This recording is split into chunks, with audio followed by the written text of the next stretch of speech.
नमस्कार दोस्तों, जीके से सिलेक्शन चैनल पर आपका स्वागत है। तो आज हम पढ़ने वाले संविधान के महत्वपूर्ण अनुच्छेद। तो आज हम संविधान का भाग 22 पढ़ेंगे, ठीक है, जिसके अंतर्गत हमें संक्षिप्त शीर्षक, प्रारंभ, आधिकारिक हिंदी पाठ और निरस्तीकरण के बारे में बताया गया है। और भाग 22 के अंतर्गत हमारे जो अनुच्छेद आते हैं वो 393 से 395 आते हैं, ठीक है। तो आप किसी भी एग्जाम की तैयारी कर रहे हो, SSC, railway, defence, Delhi police या कोई स्टेट एग्जाम, जहां पर भी जीके आती है तो उन सब के लिए आपका ये क्या रहने वाला है, महत्वपूर्ण टॉपिक रहने वाला है, ठीक है। तो शुरू करते हैं इसको। तो सबसे पहले देखते हैं अनुच्छेद 393। तो अनुच्छेद 393 हमें क्या कहता है? संक्षिप्त शीर्षक के बारे में बताता है। इसका क्या मतलब है, यहां पर देख लेते हैं हम। संविधान को आधारिक तौर पर भारतीय संविधान, कॉन्स्टिट्यूशन ऑफ इंडिया कहा जाएगा। यह हमें कौन सा अनुच्छेद बताता है? 393। तो ये संक्षिप्त हमें शीर्षक देता है हमारे संविधान का, हमारे कॉन्स्टिट्यूशन ऑफ इंडिया का शीर्षक देता है। वो क्या है? हमारा भारतीय संविधान, या फिर इंग्लिश में कॉन्स्टिट्यूशन ऑफ इंडिया, ठीक है। अब हम बात करते हैं अनुच्छेद 394 के बारे में। तो अनुच्छेद 394 में क्या कहता है? लागू होने की तिथि। तो हमारा संविधान कब लागू होगा? तो इसके बारे में बताया गया अनुच्छेद 394 में कि संविधान 26 जनवरी 1950 को लागू हुआ, ठीक है। इसे गणतंत्र दिवस के रूप में मनाया जाता है। तो लागू होने की तिथि के बारे में अनुच्छेद 394 में पता चलता है।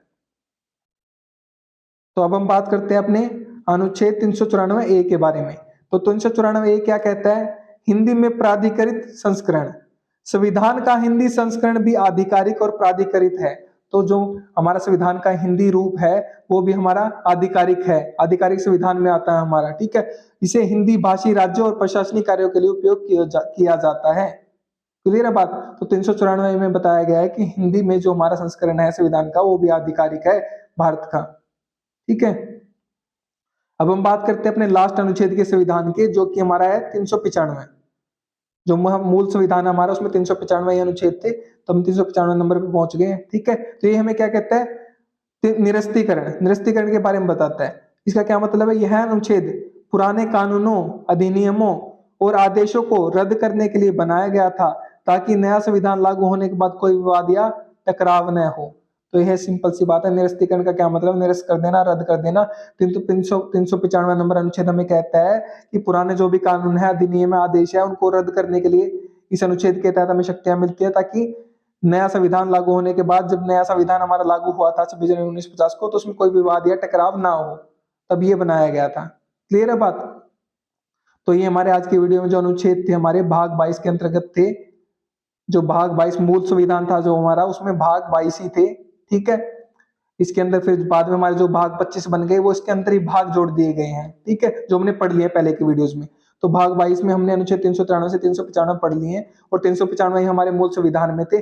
बाकी जो अनुच्छेद जोड़े गए हैं उसके अंदर ही भाग बना बनाकर जोड़े गए हैं, ठीक है ना। वो भी हम पढ़ चुके हैं। तो उम्मीद करता हूं आपको ये टॉपिक समझ में आ गया होगा, ठीक है।